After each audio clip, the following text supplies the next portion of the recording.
Welcome to Weekend Wisdom by Creating a Family. The Weekend Wisdom podcast is our opportunity to answer your questions.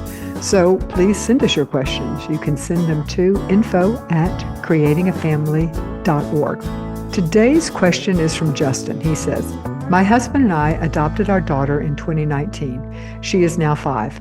As of a week ago, we were matched with a birth mother who is due in 6 weeks. We have explained the process to our daughter. We made a book about our life and that one day someone will pick us. But now that we've been chosen, what is the best way to approach this with my daughter?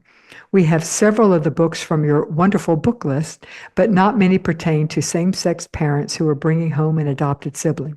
How do we prepare our daughter for the possibility of having a sibling while also being open and honest about the possibility that this baby might not be ours to take home?" Justin, these are great questions. And thanks, by the way, for the shout out for the suggested book page on the creatingafamily.org website. Honestly, I think it's one of our best resources. You know, you're right that I can't think of any books that really talk about that in-between period where you've been matched, but you're not certain the baby is going to be yours. If somebody from the audience knows of one, if you would leave a comment on that, I would appreciate that, and we will add that to our list of books, but I don't really know of one. So you're right about that. And then a similar, although not directly analogous, but a similar situation is a little like when a family is, if a family is pregnant. I think most people probably don't tell their children until at least the second semester, and depending on the age of the child, they may well wait until the third trimester and when it's really obvious that the mother is pregnant.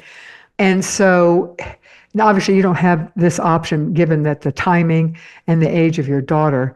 What you've already done by creating a book, a form of a life book for your daughter, is exactly one of the first things that I would suggest. How she came to be in your family, and that you are looking forward to adding another baby to your family, which it sounds like you've already done that. I would focus on, in my talks with her, I would focus on that theme without being too specific.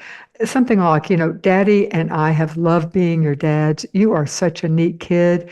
We would love to adopt another baby. We have to wait until a mom chooses our family, but we really hope somebody will. I wouldn't overdo it on the frequency of this conversation, but I would certainly bring it to the forefront. Start having this conversation more frequently with her. If it were me, I don't think that I would be specific about having been matched, because we both know that an adoption isn't final or isn't even an adoption until the mom, after birth, and the mom relinquishes her rights, or the parents relinquish their rights. And 6 weeks is a forever time for a 5-year-old. So you don't need to start actually preparing her for the actual specifics. And if you need to buy things for this baby, given that's your second, you might not. But if you do, you could do that on the down low where it's not really obvious that you're buying stuff and bringing it into the house.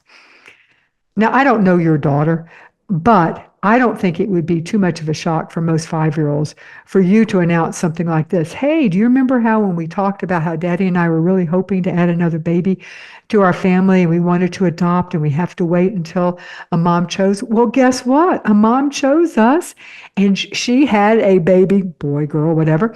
So that means you're going to be a big sister. And isn't that exciting? And we're going to go to the hospital tomorrow to see that baby.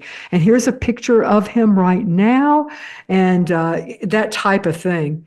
So I think that would work. You've already have kind of laid the groundwork, and by bringing it to the forefront in these conversations.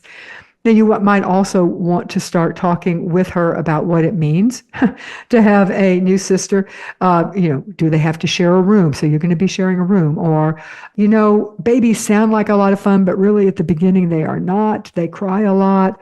And Daddy and I are going to be tired because we're going to be up at night. So they're not much fun at the beginning, but they get fun after a while. And you're going to be a big sister, and you're going to be showing this baby how to do things. And you could also talk about how the fact that if you need us to do something, or you need our attention, you need to let us know, because we love you so much, and that type of conversation. There are so many books out there and they don't have to be adoption specific. They're books about becoming a big sister, and there are tons of them. And if you don't have them, you can start buying them, or go to your library.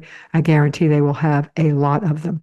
One thing I would also throw in If this is going to be a transracial adoption, or if her adoption was transracial and this baby will be same race as you and your husband, then you want to start introducing that concept now. There are a lot of books on transracial adoption, and they are often geared towards the child that is being adopted transracially, but they're equally as good for helping her understand that families are families and they don't all have to match. So you would want to start doing that in this 6-week period as well.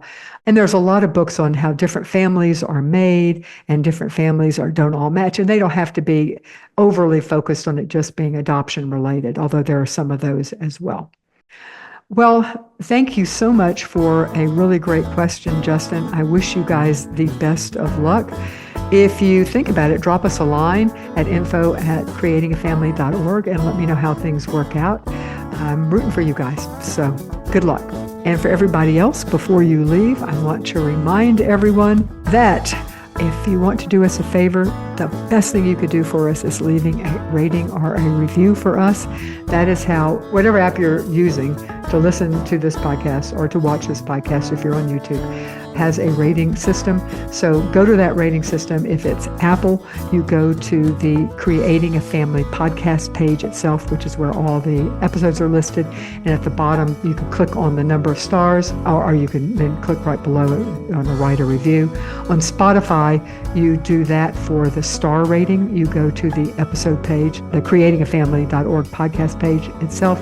But if you want to leave on Spotify a specific review, you have to go to the actual episode, this episode that you're listening to, and you can leave a comment there. And on YouTube, you leave a comment. And we read every one of your comments and we look at our star reviews. So please do us a favor and do that. And thank you for listening to this week's Week in Wisdom. Tell a friend if you've enjoyed it. And otherwise, I will see you next week.